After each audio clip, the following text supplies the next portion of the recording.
Nous sommes en direct. On va juste attendre quelques instants qu'il y ait des personnes qui montent. C'est pas les directs qui manquent en ce moment. On en fait environ 2 par jour. Hop, alors, en voilà. C'est parti. On a déjà, alors on a 0 personne en ligne, mais on a déjà un like. Ah oui, c'est moi, pour ça. Hop, alors. Ça commence sur les chapeaux de roue. Je peux en mettre un aussi si tu veux, ça fera 2. Bon après, en fait, les gens qui apparaissent, c'est même pas, ça veut même pas dire que c'est vraiment les gens qui sont là en plus. Donc c'est assez bizarre des fois Facebook. Scandale. C'est un scandale, oui, effectivement. 3 personnes, bonjour à toutes et à tous. Je fais juste quelques partages sur les autres canaux pour qu'on ait un maximum de monde.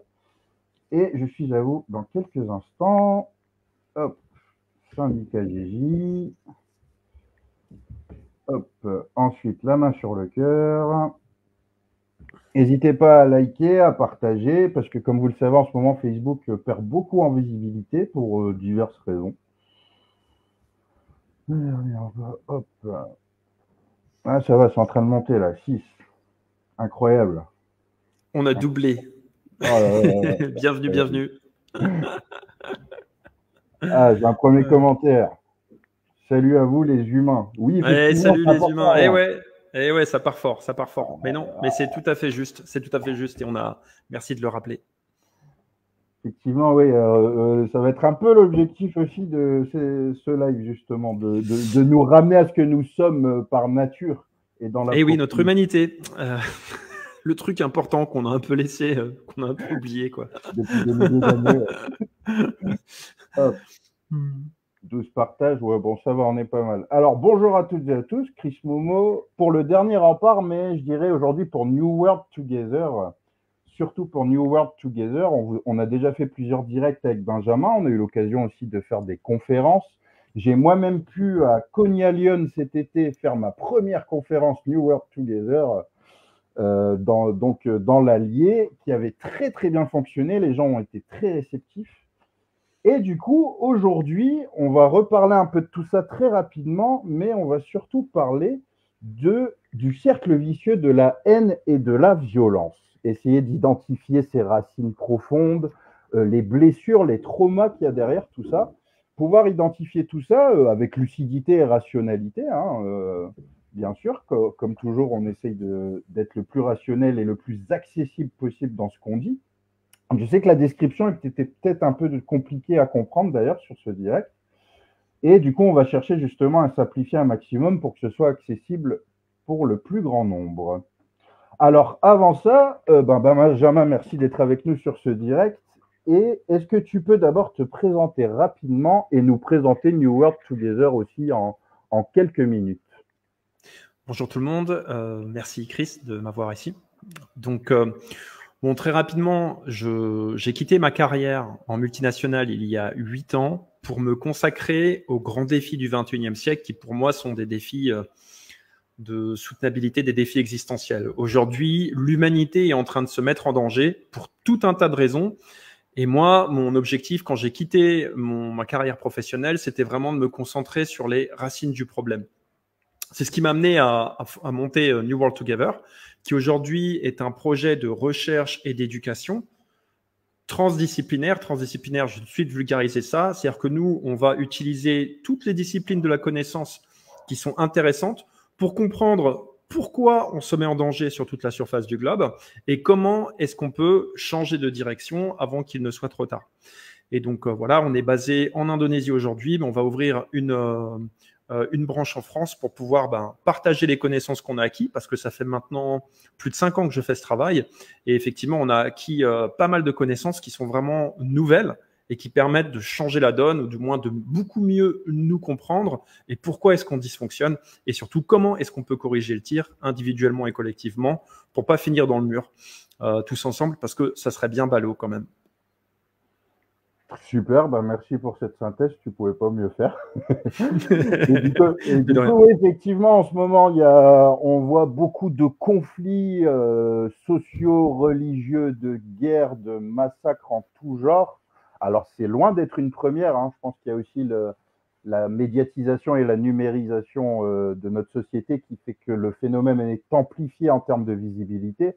Moi, je dis toujours en fait que l'humanité, en fait, elle a toujours été dans ces cercles vicieux-là de haine, de séparation, de guerre. Et du coup, est-ce que tu peux nous en parler un peu, du coup, dans toutes les recherches que tu as fait au niveau transdisciplinaire sur ce cercle vicieux de la haine et de la violence? Qu'est-ce qu'on peut en dire au niveau individuel et collectif?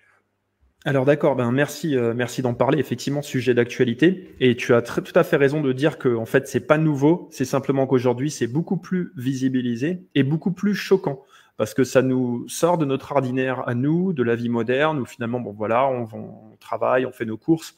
Et là, d'un seul coup, on voit des gens avec des armes qui massacrent des civils, etc. On comprend pas. Ça connecte pas. Ce qu'il faut comprendre, c'est que voilà, ce cercle vicieux de la violence, de la haine. C'est aussi un cercle vicieux de survie primaire. C'est-à-dire qu'en fait, ce rapport à la violence qu'on a avec les autres, c'est aussi un rapport à la survie. On va rentrer dans la violence contre l'autre quand on croit qu'il représente une menace pour notre capacité à vivre, pour notre capacité à exister. Donc, ce qu'il faut comprendre, c'est que derrière cette violence, il y a énormément de peurs. Et que ces peurs, elles viennent aussi d'expériences du passé. Et on peut parler d'expériences qui ont laissé des blessures psychologiques, donc des expériences traumatiques.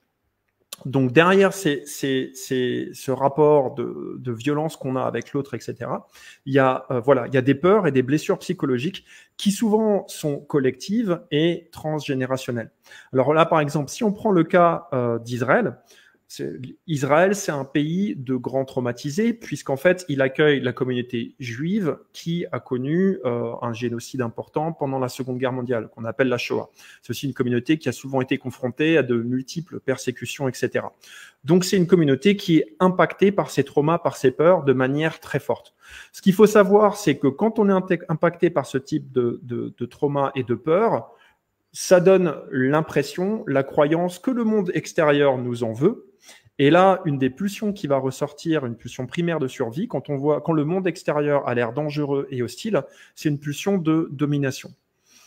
Donc, on va tenter d'être plus fort que les autres et potentiellement de neutraliser ce qu'on considère être une menace. Et donc, bien sûr, ça peut créer des cercles vicieux très important, parce que quand on essaye d'écraser l'autre pour le dominer, on va rentrer en conflit. Donc le conflit va aller alimenter un climat d'hostilité. Donc ça va appuyer sur les traumas et sur les peurs, et ça va créer un cercle vicieux. Et là, c'est ce qu'on voit aujourd'hui. On est pris dans un cercle vicieux de violence qui ne s'arrête pas. Tout ça, c'est encore une fois alimenté par des croyances. Alors le problème, je vais un petit peu. Un des problèmes qu'on a aujourd'hui, c'est qu'on a cru collectivement, parce qu'on a tellement été habitué à ça au cours de notre histoire, que ça, c'est la nature humaine. Que c'est c'est comme ça que l'humain fonctionne, que la guerre c'est normal, qu'on aura toujours des ennemis, que se foutre sur la gueule, concrètement, ça fait partie de la nature humaine. Non, nous, ce qu'on a trouvé, c'est qu'en fait, ça appartient à des schémas de survie primaires qui sont vraiment ancrés sur cette impression que le monde est hostile et qu'il faut le dominer, et qui sont complètement inadaptés à notre époque. Pourquoi? Parce que comme on l'a vu, ils génèrent des conflits et qu'aujourd'hui, on a accès à des armes de plus en plus destructrices. C'est-à-dire que nos conflits sont de plus en plus dangereux pour notre propre survie. C'est-à-dire que là, on est face à un système de survie primaire ancré dans la peur et les traumas qui, à notre époque, devient contre-productif puisqu'il nous met en danger collectivement. Donc, il est super important déjà de sortir de cette croyance limitante qui nous dit « ça, c'est la nature humaine, on ne peut pas en changer, c'est comme ça que l'humain est ». Non, ça, c'est vraiment, encore une fois, des schémas de survie très primaires, rationalisés par des croyances limitantes, dont on a besoin de sortir si on ne veut pas vraiment se mettre en danger, comme on est en train de le faire, parce qu'on le voit quand même aujourd'hui, il y a de plus en plus de pays qui ont accès à des armes de destruction massive, et c'est-à-dire de plus en plus de potentiel que quelqu'un de très énervé, de très traumatisé, de très en colère, appuie sur un bouton qui fait qu'en bout de ligne, ça finisse mal pour tout le monde. Ce qu'il faut aussi savoir aujourd'hui, c'est que dans notre paradigme, on parle d'armes de destruction massive. Il y en a aussi une nouvelle qui est en train d'être mise en place, qui est l'intelligence artificielle. Et je ne sais pas si vous avez fait attention, mais il y a beaucoup plus de gens qui disent que le danger avec l'intelligence artificielle, c'est pas l'intelligence artificielle en elle-même, c'est la manière dont elle va être utilisée. Et particulièrement, si on l'utilise à des fins de nuisance à l'autre, en fait, on l'utilise in fine à des fins de nuisance à l'humain. Donc c'est là que ça peut vraiment se retourner contre nous. Donc voilà. Donc ce cercle vicieux de haine et de violence, c'est aussi un cercle vicieux de peur et de trauma qui s'auto-alimente et qu'on a vraiment besoin de diagnostiquer. Et du coup, ça crée une sorte c'est bien que tu dis ça sur la nature humaine, parce que qu'est-ce que je peux l'entendre en ce moment? Ah oui, il y a la guerre, il y a des massacres, et c'est la nature humaine, l'homme est un loup pour l'homme. Enfin, ça revient beaucoup en ce moment. Alors que, justement, naturellement, par nature, l'homme n'est pas un loup pour l'homme. Bien au contraire, on est tous une même espèce. En plus, c'est incroyable à quel point on dépend les uns des autres dans nos interactions pour survivre, pour avoir des vêtements, pour avoir un logement, pour avoir un métier, pour pouvoir se déplacer. On sent bien cette interconnexion très proche les uns entre les autres. Et du coup, de ce que je retiens aussi dans ce que tu dis, c'est un peu cet effet miroir aussi finalement. Et ce cercle vicieux, bourreau, victime, sauveur, c'est-à-dire une fois je suis la victime, du coup après je me mets en position de bourreau, parfois je me mets en position de médiateur, de sauveur parce que j'ai connu tout ça. Enfin, il y a aussi ces effets de réflexion d'inconscient l'un sur l'autre alors, et qui alimentent ce conflit comme ça et qui le rend exponentiel. Alors, c'est tout à fait juste ce que tu dis. Si tu regardes en fait le conflit aujourd'hui, les deux côtés pensent être dans leur bon droit, agir pour défendre leur droit divin, si tu veux. Enfin, t'en as, ça va être le droit divin ou peu importe. Et les deux côtés pensent que l'autre côté est celui qui est, si tu veux, le méchant ou voilà, le démon à combattre. Or, en fait, on est dans un... Alors, je ne mets pas tout le monde dans le même sac. Hein, je parle dans les gens qui veulent faire la guerre.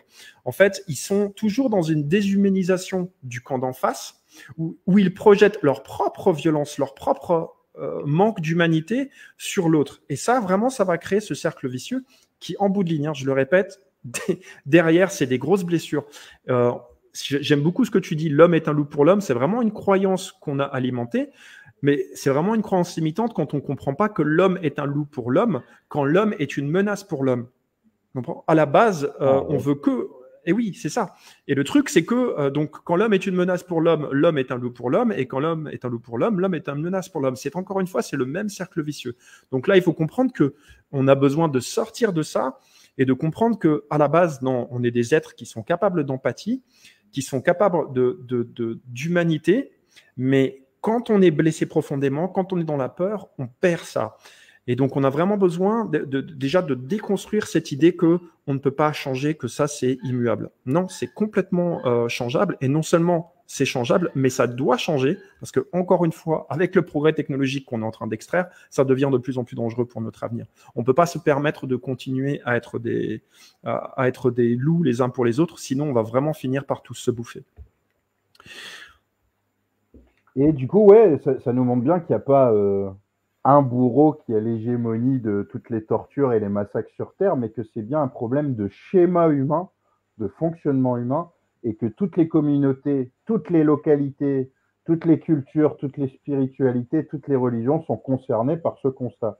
Il n'y en a pas un qui est au-dessus de l'autre là-dedans. Il n'y a pas de hiérarchie des souffrances, des victimisations, il n'y a pas de compétition victimaire. En fait, c'est l'humanité depuis maintenant pas mal de temps, c'est assez dur à chiffrer, est ancrée donc dans ces rouages interminables, projette l'un sur l'autre ses propres mots, les projette sur l'autre, et ça recommence, et ça va dans un sens, et ça va dans un autre, et ça se perpétue comme ça à travers le temps, quoi.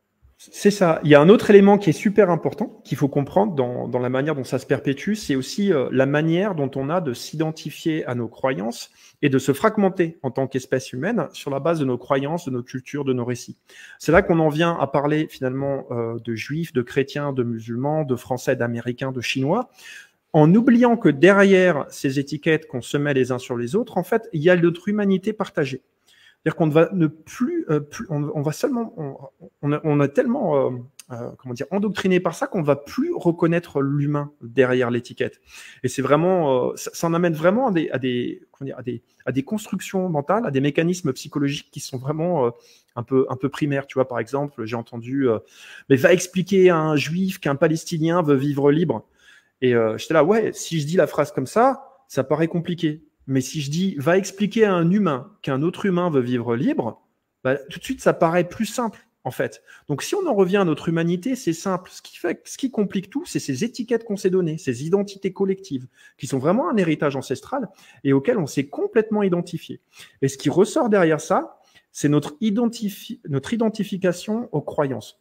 C'est-à-dire que derrière le juif, il y a en fait un humain qui a une croyance. Normalement, c'est la croyance du judaïsme. Derrière le chrétien, il y a un humain qui a une croyance, c'est le christianisme. Derrière le musulman, il y a un humain qui a une croyance, c'est l'islam. Mais en fait, ces croyances-là, ce sont que des outils pour structurer notre pensée et notre rapport au monde. Ça ne devrait pas être quelque chose auquel on s'identifie, ça devrait être quelque chose qu'on utilise et qu'on est libre de faire évoluer et de changer à notre guise, quand ça nous dessert. Le problème, c'est quand on s'identifie à nos croyances qui sont des créations humaines, on colonise notre esprit, on forge notre identité sur quelque chose qui devrait non pas nous devenir une identité, mais qui devrait nous aider à nous structurer et qu'on devrait être capable de faire évoluer. Parce qu'il y a aussi un problème derrière cette identification croyance, il y a des croyances qui n'évoluent pas avec leur temps. C'est-à-dire que ce qu'il faut comprendre, c'est que quand le judaïsme a été créé, c'était il y a 2500 ans. On n'avait pas le niveau de connaissance, le niveau de conscience, le niveau d'empathie qu'on a aujourd'hui. C'est pour ça qu'on a par exemple des commandements divins qui disent voilà, allez tous les massacrer, hommes, femmes, enfants et bébés. Ben, c'est parce que à cette époque-là, on ne reconnaissait pas ça comme quelque chose de moralement inacceptable. Ça faisait partie des mœurs. Quand on se mettait sur la tronche, on y allait franco, on allait jusqu'au bout. Aujourd'hui, c'est complètement immoral. Par contre, la croyance, elle, s'est forgée sur ce type, parce qu'elle a été faite il y a 2500 ans, avec ce type de référence. Donc, ce qui est important de comprendre, c'est que notre réalité est en évolution constante. Nos connaissances sont en évolution constante. On ne peut pas rester dans des croyances qui sont restées figées il y a 2500 ans, il y a 2000 ans ou il y a 1500 ans, sans vraiment créer des décalages avec la réalité d'aujourd'hui. Et arriver à ce qu'on en arrive aujourd'hui, c'est-à-dire perpétuer des schémas de fonctionnement qui appartiennent vraiment à une autre ère, encore à notre époque, au point que ça nous met au danger, au point que c'est vraiment en train de nous mettre en danger sur toute la surface du globe. Donc là, on a vraiment un travail individuel et collectif à faire pour déconstruire les croyances qui nous colonisent l'esprit, qui nous limitent et qui nous empêchent d'avoir un rapport à nous-mêmes, aux autres et je dirais même à la planète qui est sain aujourd'hui. J'espère que... Ah ouais, c'est très clair. Et en plus, je complète un peu avec la représentativité. En fait, on se définit par autre chose que ce que nous sommes intrinsèquement par nature. On se définit par des identifications à des croyances, des images mentales qui ont leur raison d'être, bien évidemment, qui sont déterminées par un contexte familial, environnemental, culturel. Mais on passe notre temps à se juger, à se jauger par rapport à ces différentes croyances et étiquettes. Et du coup, on ne reconnaît pas l'autre dans son humanité, juste en tant qu'être humain. Et donc, on n'a pas cette similarité entre nous, parce qu'on se définit qu'à travers le spectre et le filtre de nos croyances, et pas parce que nous sommes par nature. Et ça rejoint... Ce que tu dis est très complémentaire de la représentativité. J'en profite pour en parler une petite minute. C'est que cette question-là, New World Together, on va vraiment beaucoup la développer, plus que beaucoup d'autres sujets, puisque la représentativité nous parle d'un état de conscience. C'est bien défini, c'est bien expliqué, bien précisé, mais si on ne met pas le doigt, si on n'identifie pas les mécanismes inconscients, les traumas, les blessures, les cercles vicieux, si on ne revient pas sur l'histoire, sur ce qui se transmet de génération en génération, comment on pourrait arriver à cet état de conscience? C'est pas possible si on n'a pas déjà fait un travail sur les zones d'ombre et les parts cachées qui se trouvent en notre sein individuellement et aussi dans nos fonctionnements collectifs ancestraux. Donc c'est très complémentaire du reste. Ouais. Alors c'est très important ce que tu viens de dire, c'est le travail sur les zones d'ombre. Ce qu'il faut savoir, c'est qu'on a tout un tas d'héritages, encore une fois, culturels, religieux, sociétaux, parentaux, etc. Et ce qu'il faut comprendre, c'est que ces héritages, ils contiennent des zones d'ombre, c'est-à-dire des éléments problématiques que nos ancêtres n'ont pas forcément reconnus et qui ont besoin d'être reconnus et mis en lumière et corrigés, sinon on va répéter sans cesse les mêmes schémas. Et aujourd'hui, on le voit, on ne peut plus répéter, on est obligé d'évoluer dans nos schémas de fonctionnement. On ne peut plus fonctionner comme on fonctionnait il y a 1000 ans, on ne peut plus fonctionner comme on fonctionnait il y a 500 ans, tout simplement parce qu'on est vraiment dans une nouvelle ère de progrès technologique, une ère de technologie avancée, une ère où on a vraiment besoin de mettre de la conscience sur nos schémas de fonctionnement. Parce que sinon, c'est eux qui nous dominent et comme on le voit aujourd'hui, ils nous envoient pas dans une bonne direction. Donc, ça demande vraiment une remise en question profonde. Et cette remise en question, c'est là où la souveraineté est super importante. Elle doit se faire à partir de notre être. On doit être capable de définir à partir de notre être ce qui est adapté pour nous et ce qui ne l'est plus. Et donc, de remettre en question l'héritage ancestral en conscience et sans être contre tout. Simplement avoir le courage de dire ben non, ça a peut-être marché pour mes ancêtres jusqu'à maintenant, mais aujourd'hui c'est plus adapté et on a besoin d'évoluer. Et c'est là pour moi, c'est là où on en revient à notre humanité, parce que quand on en revient à notre être, on revient à notre humanité, ce qu'on partage tous ensemble. Finalement, ce qui nous divise, c'est aussi ces croyances et ces héritages ancestraux. Quand on en revient à notre être, on en revient à quelque chose qui peut nous unir, c'est notre humanité à travers notre authenticité.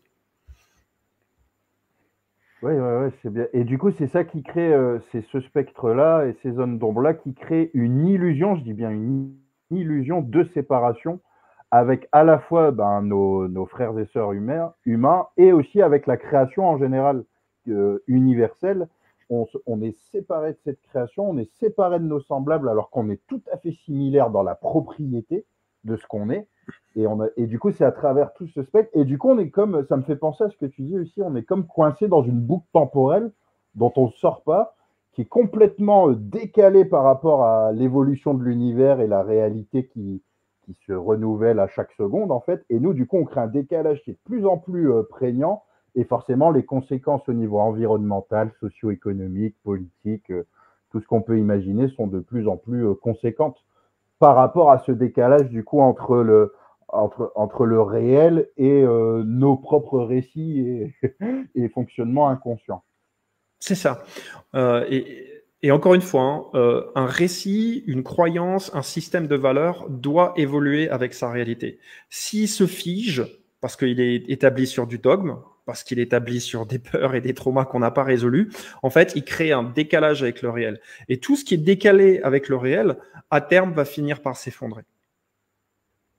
Et donc, finalement, quand on en revient à son être, on en revient aussi au réel, on en revient à notre capacité d'évoluer pour finalement nous adapter à cette nouvelle réalité qui est celle du 21e siècle, parce que de toute façon, on ne reviendra pas en arrière. Et ce qu'on peut faire, c'est non pas changer la réalité, mais s'y adapter. Et pour ça, il y a aussi, on n'en a pas parlé, mais il y a un grand besoin d'acceptation. Ce qu'il faut savoir, c'est que toutes ces croyances, tous ces récits, tous ces mythes qui sont déconnectés du réel, ils se maintiennent parce qu'on a aussi une culture de fuite de la réalité. C'est-à-dire qu'on va, je parle de la norme ambiante, de la norme dominante, elle est de préférer se voiler la face pour garder ses croyances, plutôt que de se confronter aux parts de la réalité qui les remettent en question. Et ça, c'est extrêmement problématique. J'ai même vu, il y a pas longtemps, il y avait un nouveau philosophe qui remettait en question ce que les philosophes du 19e ou du 20e siècle avaient dit, qu'en fait, il fallait maintenir l'illusion parce que la réalité, on ne pouvait pas la gérer. Et qui disait, ce serait peut-être quand même... En fait, la réalité, elle a quand même un rôle à jouer. Bah ouais, un peu. C'est-à-dire que si on se déconnecte du réel, on se déconnecte de nous-mêmes, on se déconnecte des autres, on se déconnecte de l'univers. Et donc, en fait, on reste connecté dans le réel, mais on se sent déconnecté. Et c'est là qu'on commence en fait à créer ce qu'on pourrait appeler des espèces de matrices qui sont complètement déconnectées du réel, qui sont complètement dans le virtuel et où on perd pied avec la réalité. Ouais, c'est la fameuse image qui circule beaucoup sur les réseaux sociaux. Les gens l'ont partagé des millions de fois. Tu as deux fils avec un mensonge qui rassure à gauche et une vérité qui dérange à droite. Et tout le monde prend la file de gauche, quoi. C'est un peu ça, quoi, du coup. Et ouais, alors qu'en fait, vraiment, là, la clé pour sortir du pétrin dans lequel on est, c'est vraiment de prendre la file de droite. C'est-à-dire que, alors, ce qu'il faut comprendre aussi, c'est que ce qui se passe, c'est que l'être humain est très bien fait. On est quand même des êtres qui sont très bien faits. Et notamment, on a un ego qui est là pour nous protéger.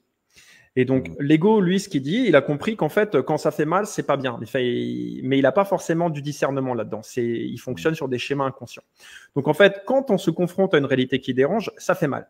Ça fait mal émotionnellement, ça fait mal mentalement. On se retrouve confronté à des émotions qui dérangent et à des pensées qui sont pas plaisantes. Donc, l'ego, lui, il a pris l'habitude de dire, bah, ça fait mal, c'est pas bien, donc je coupe, donc je refoule. Là, en fait, ce qu'on va ressentir d'ailleurs quand on est confronté à une réalité dérangeante, c'est de la dissonance cognitive. Je sais pas, c'est ce sentiment d'inconfort qu'on a. Et là, il faut que nous, consciemment, on rééduque notre ego pour lui dire non, non, tu sais quoi, si c'est le réel, il faut peut-être que tu le regardes. Pourquoi? Parce que le réel, c'est notre maître, en fait. Pour moi, notre maître, c'est le réel. C'est lui qui nous apprend les leçons. C'est lui qui est là pour nous apprendre ce qu'on a besoin d'apprendre pour évoluer. Donc, on a vraiment besoin d'y faire face. Et là, ça demande vraiment de développer notre maturité mentale et émotionnelle pour avoir la capacité de se laisser traverser par des émotions et des pensées qui sont dérangeantes, mais qui, en fait, sont le signe d'un processus d'évolution psychologique. C'est simplement, bah voilà, je suis en train d'intégrer des éléments que je n'avais pas intégrés avant, et c'est ce qui va me permettre d'évoluer psychologiquement. Et ce qu'on a besoin de faire, nous les humains, pour pas se détruire, c'est quoi? C'est d'évoluer psychologiquement. Je dirais qu'aujourd'hui, la raison pour laquelle on se met en danger par progrès technologique, et je dis bien progrès entre guillemets ici, c'est parce qu'on fonctionne de manière psycho-illogique, avec des croyances qui sont complètement dépassées et pas du tout adaptées à notre époque. Et donc là, on a besoin d'une évolution psychologique pour devenir vraiment une espèce rationnelle qui fonctionne de manière psychologique, avec des croyances qui sont connectées au réel et en évolution constante, non pas pris dans des dogmes qui appartiennent à un passé révolu. À bon entendeur. C'est important ce que tu dis aussi, parce qu'il y en a beaucoup qui me disent qu'il faut se débarrasser de la croyance pour être uniquement dans le savoir. Mais pour ça, il faudrait pouvoir avoir accès à la vérité absolue. Il faudrait avoir accès à un absolu, mais on ne peut pas, nous, vu qu'on est des êtres limités, dans une perspective limitée, dans une perception, dans une acuité limitée, on aura tout le temps des croyances et de l'imaginaire pour façonner notre réalité. Mais, si j'ai bien compris, il faut qu'elle soit tout le temps en adéquation justement avec le savoir et la connaissance de ce qui est à ce moment-là, en fait. Et ce double exercice, du coup, il est assez subtil, mais il est important parce que, comme pour l'ego, c'est bien que tu en aies parlé aussi, on ne peut pas se débarrasser de son ego, à moins de mourir, tout simplement. C'est ça, il faut mourir. Et on ne peut pas avoir la vérité absolue non plus, puisque nous-mêmes sommes relatifs, limités, et rien du tout dans cet univers. Donc, il n'est pas question de se débarrasser de ce qu'on est et de nos fonctionnements. Comme tu le disais, on est bien foutu.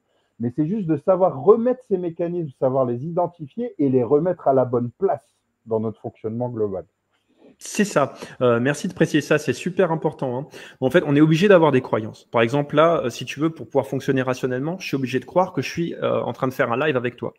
Si je crois plus à ça, si je me dis ouais, c'est une hallucination, je vais avoir un problème pour communiquer, tu vois. Donc, je suis quand même obligé d'avoir des croyances par rapport à ce que je perçois, mais je suis obligé de les structurer sur des connaissances, je suis obligé de les rationaliser, sinon c'est la porte ouverte à tous les délires et ça risque de provoquer comment dire, ça risque de provoquer des schémas de fonctionnement qui sont hors sol en bout de ligne. Et effectivement, la clé, c'est de se rappeler que peu importe ce que je sais, ce que je connais, je reste avec un point de vue qui est relatif, subjectif et limité, d'une réalité qui, elle, est objective, absolue et infinie. C'est-à-dire qu'il m'en reste, peu importe ce que je sais, j'ai infiniment plus à apprendre. Mais je n'ai pas besoin de tout savoir. Moi, ce que j'ai besoin de savoir, c'est ce qui me permet de fonctionner d'une manière qui est adaptée. Adaptée à mon être, adaptée à mon environnement, adaptée aux défis auxquels on fait face. Donc c'est pour ça que là, on doit cultiver le savoir et la connaissance pour faire évoluer nos croyances.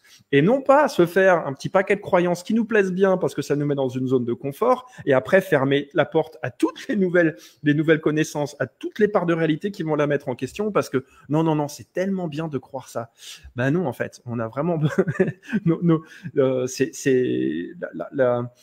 le but n'est pas de faire une zone de confort, le but est de bien structurer notre rapport au monde monde, notre rapport à nous-mêmes, notre rapport aux autres, pour que tout simplement ça puisse devenir viable. Parce qu'un rapport au monde qui est dysfonctionnel, encore une fois, avec un progrès technologique exponentiel, c'est la voie de l'autodestruction, c'est la voie de l'effondrement, quoi. Celle qu'on est bien gentiment en train de prendre parce qu'on n'a pas pris conscience de tout ça jusqu'à maintenant. Mais en même temps, la bonne nouvelle, c'est qu'aujourd'hui, on en parle, donc on est en train d'en prendre conscience.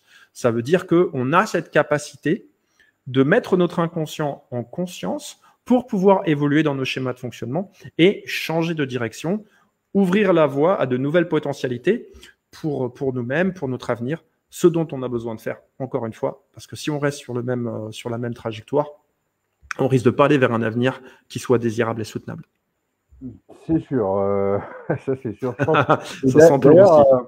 D'ailleurs, c'est intéressant, tu parlais de cette évolution, mais oui, on peut en parler aussi, parce que si dans le volume général des humains, on ne va pas dans la bonne direction, il y en a de plus en plus quand même qui portent le même type d'informations à travers des prismes différents, mais il y en a de plus en plus. Et moi, je le vois, ne serait-ce qu'avec les Gilets jaunes, à l'époque, comment on était perçu en 2018 et comment on l'est aujourd'hui, ça a beaucoup évolué. Il y a beaucoup plus d'échanges, de reconnaissance mutuelle des deux côtés d'ailleurs, de ce qui a été, de ce qui n'a pas été, tout ça. Enfin, je sens la population quand même de plus en plus ouverte à ces questions-là. Elle sent bien qu'on va dans le mur, mais par contre, elle semble effectivement bien démunie dans qu'est-ce qu'on fait pour en sortir. Qu'est-ce qu'on fait pour en sortir? D'où l'intérêt aussi de ce live, c'est d'apporter aussi un peu des pistes de réflexion, d'intériorisation. Et en pratique, ça peut passer par tout, ça tu le dis dans la conférence, hein, ça peut passer par tout type d'activité qui vous renvoie à vous-même, tout simplement, et qui résonne en vous. Ça peut se traduire à travers tout un tas de choses, mais je pense qu'en tout cas, ça se fait par l'introspection, mais pas que, parce que l'introspection a ses limites aussi. Ça se fait aussi beaucoup dans le fait de rencontrer, d'expérimenter, de sortir de sa zone de confort et de l'inertie en général. Sortir de cet état d'être figé, justement, et aller découvrir et croquer le monde, quoi. C'est ça. J'ai la phrase qui me vient, c'est aller à la rencontre du monde pour aller à la rencontre de soi-même, aller à la rencontre de soi-même pour aller à la rencontre du monde. Et vraiment s'exposer et faire ce qui vous fait vibrer, ce qui vous épanouit. Et là, on sort vraiment de l'ancienne ère, elle est très paternaliste. Elle te dit, voilà, le truc à faire, c'est ça. Tu vois, tu fais ta prière 5 fois par jour, il faut que tu médites tous les jours, il faut que tu fasses du sport, il faut que tu travailles à l'école. Non, mais maintenant, aujourd'hui, en fait, on n'est plus dans ce truc-là où on a une recette qui est là pour tout le monde et puis celui pour qui ça marche pas, c'est parce que c'est son problème. Non. Aujourd'hui, on doit nous trouver notre propre recette qui nous convient dans notre propre schéma d'évolution, qui correspond à nos désirs et à notre vérité et qui nous permet d'évoluer à la fois individuellement, mais aussi collectivement. Pourquoi? Parce qu'aujourd'hui, ce qu'on voit avec ce qui se passe, on est dans une crise planétaire. Elle est au-delà de la France, la crise. Elle est planétaire. Où qu'on regarde, aujourd'hui, on est face aux mêmes défis qui sont planétaires. Et ce qu'on est en train de réaliser à travers ça, et c'est pour ça qu'il y a de plus en plus de gens qui se réveillent, parce que ça, c'est quand même un effondrement de l'ancien paradigme. C'est un effondrement des anciennes croyances. On voit bien qu'il y a un bug dans la matrice, que entre ce qu'on nous a appris et ce qu'on voit, c'est pas la même chose.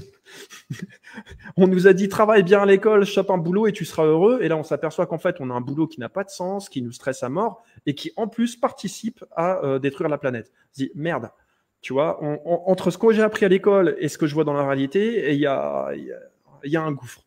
Donc en fait, l'ancien paradigme et ses croyances est en train de s'effondrer.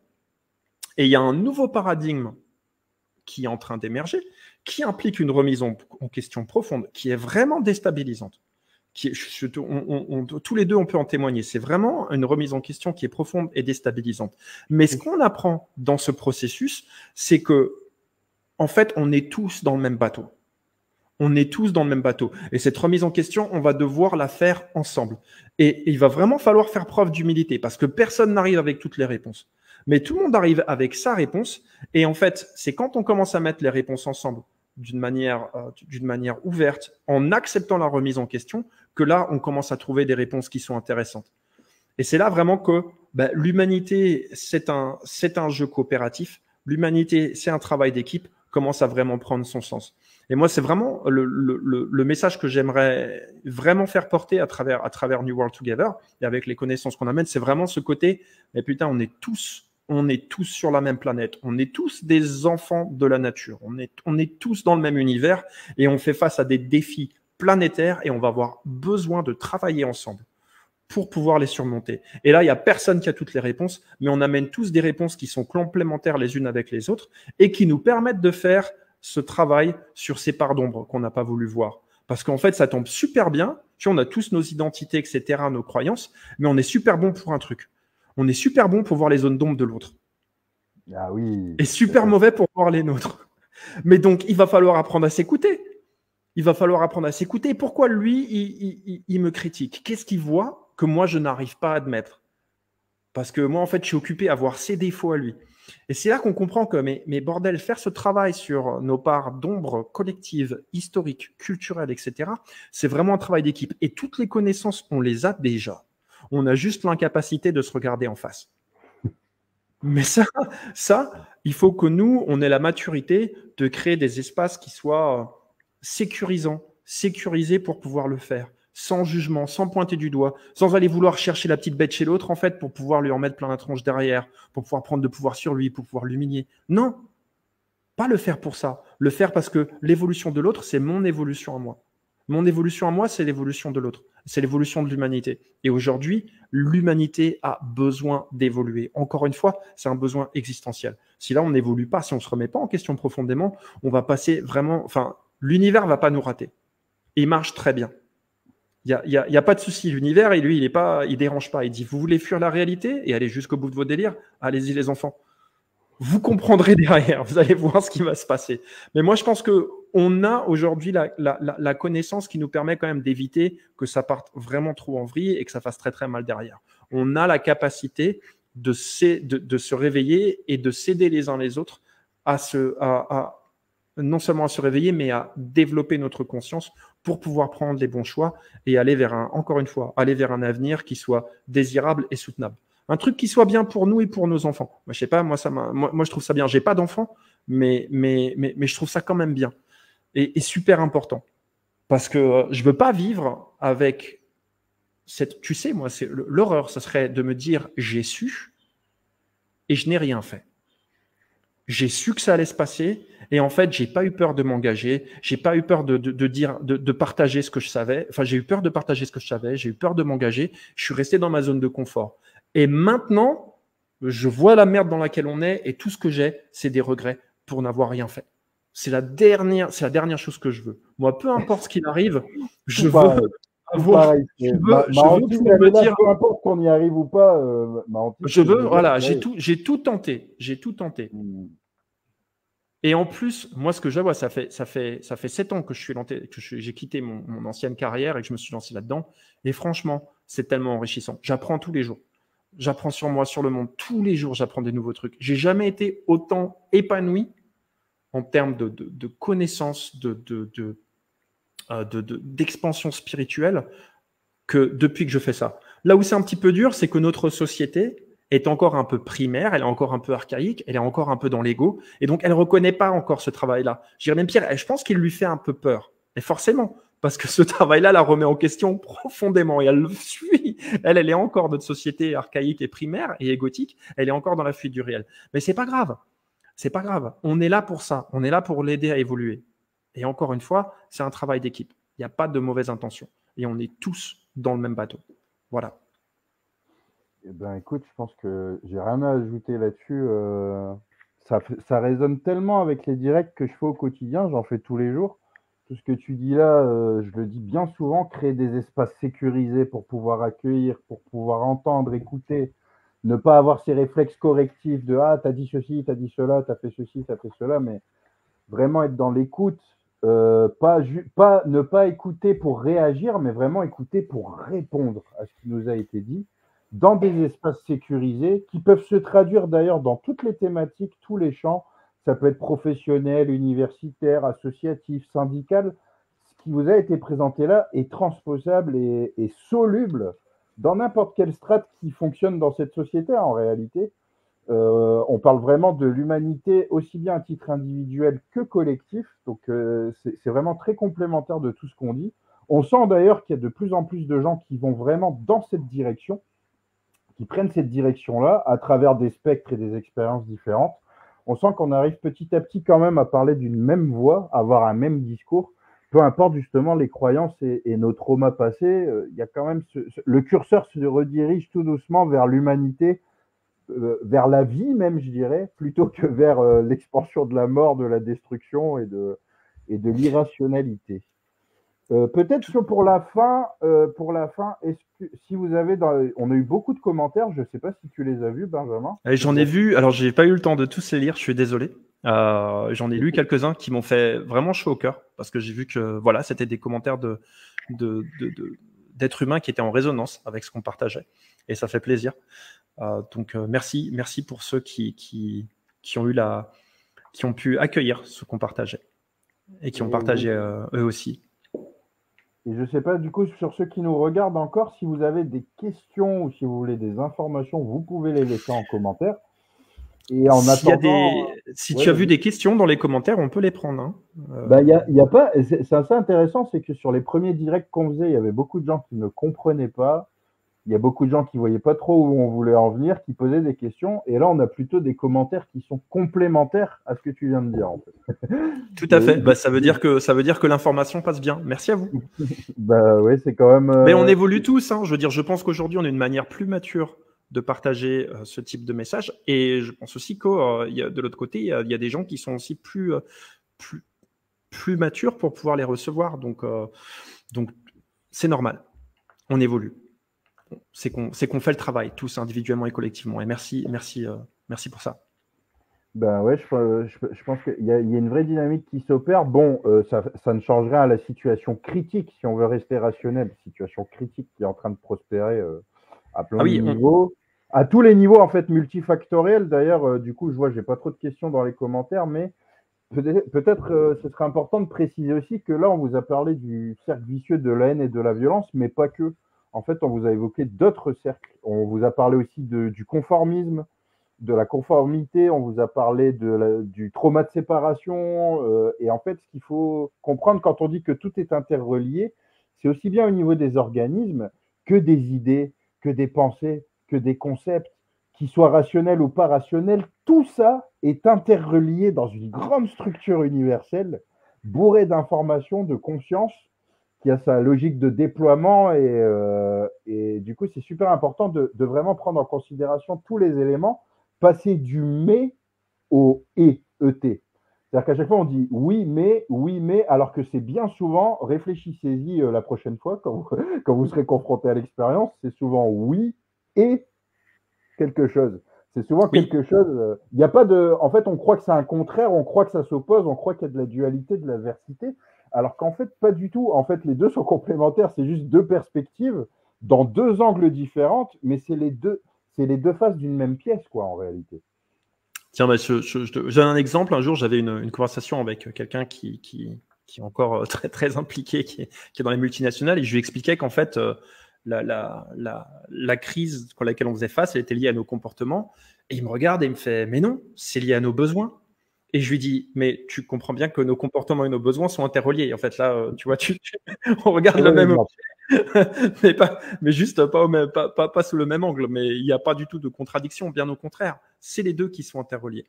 Donc voilà, là, il est vraiment important de comprendre que on regarde tous la même réalité, mais sous un angle différent, et c'est pas l'un ou l'autre, c'est souvent l'un et l'autre. Et la clé, c'est pas de savoir quel est le truc vrai, c'est de savoir comment tous ces éléments de la réalité sont interconnectés les uns avec les autres. Et surtout, de comprendre que, en bout de ligne, aujourd'hui, nous sommes les co-créateurs de notre réalité. En grande partie, tout ce qui va mal dans notre monde, c'est des choses qu'on s'inflige à travers nos choix, à travers nos actions individuelles et collectives, et de manière très inconsciente, parce que souvent, on ne choisit pas d'avoir ces choses qui vont mal. C'est simplement parce que, encore une fois, on est sur des programmes qui appartiennent à un passé révolu et qui aujourd'hui dysfonctionnent complètement. Et finalement, ces éléments de la réalité qui nous indiquent qu'il y a un problème, c'est simplement des alertes pour nous dire, hé les gars, il est temps de passer à autre chose. Il est temps d'évoluer, de remettre en question la manière dont vous fonctionnez. Ah oui, donc, à nous de le faire. Hein. Tout le N'attendons temps. pas les autres, à nous de le faire. Et un truc sur lequel je voulais rebondir aussi, qui est super important, je pense qu'effectivement, on voit un décalage aujourd'hui entre les gens qui s'éveillent et qui prennent conscience de tout ça, et les gens qui restent complètement matrixés, qui sont encore attachés à leurs croyances, à leur identité, à leur truc. Et on voit que, je sais pas, moi, en tout cas, j'ai l'impression de regarder des fous des fois. Enfin, je regarde les informations, j'ai l'impression Il y a de la folie hein, dans ce qui se passe. Il y a complètement de la folie. Mais enfin, tu vois, j'ai vraiment l'impression de rencontrer des gens qui sont à un super haut niveau de pouvoir, mais qui parlent en fait d'une manière hyper primaire, qui sont vachement dans la dualité, qui n'ont pas de profondeur de réflexion, qui n'ont pas de conscience. On voit vraiment qu'ils sont pris dans l'ego et c'est vraiment choquant. Et ça, c'est quelque chose que je voyais pas avant. Pourtant, je pense que c'était là quasiment tout pareil, ou peut-être que c'est plus marqué aujourd'hui parce que faut dire que les merdes ressortent, hein, particulièrement, sont beaucoup plus visibles, notamment grâce aux réseaux sociaux. Mais en tout cas, je trouve ça très marquant, en tout cas, de voir l'ancien monde, comment il est pris dans ces schémas psychotiques, et c'est de plus en plus absurde et ridicule. Et on sent vraiment le besoin. C'est une ère de révélation sur beaucoup de choses, c'est-à-dire que toute cette fuite du réel, en fait, elle est vraiment en train de nous arriver en pleine face.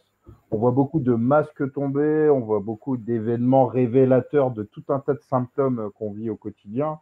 C'est vraiment une ère là où le voile tombe, j'ai envie de dire, et que il faut pas être dans le déni, du coup, il faut accepter ça, aussi choquant que ce soit, et au contraire catalyser ces révélations pour une transformation qui soit saine et durable, comme tu le disais. Et moi aussi, en un mot, j'aime bien répéter ça souvent, c'est que on veut souvent conformer la création, l'univers, la nature à ce que nous voulons, à ce que nous croyons, alors qu'en fait, c'est à nous de nous conformer à une réalité universelle de fonctionnement. Quelle est cette réalité? Le fait qu'on doive fonctionner ensemble, qu'on est reliés, qu'on doit être dans des schémas coopératifs, qu'on ne doit pas extraire plus que ce que la création nous donne. C'est pas la création à se conformer à l'activité humaine, mais c'est bien à l'activité humaine à se conformer à la création. Et nous ne contrôlons pas l'univers. Nous, c'est l'univers qui contrôle l'ensemble des éléments qui y sont présents et qui ne manquera pas de rectifier ce qu'il y a à rectifier pour le bien justement de son développement. Ouais. L'univers ne tolère aucun déséquilibre. Donc, tout ce qui crée du déséquilibre est rééquilibré. Et souvent, ça pique. Hein, c'est ce qu'on appelle le karma. Bah écoute, je pense qu'on a été pas mal. En plus, j'ai pas envie de faire trop parce qu'après, tu sais, on a tendance à trop densifier, donner trop d'infos quand on traîne un peu et après, ça perd les gens. Mais du coup, je pense qu'on a vraiment dit l'essentiel là-dessus. N'hésitez pas à partager cette vidéo à tout un max de personnes si ça peut apaiser un minimum les tensions.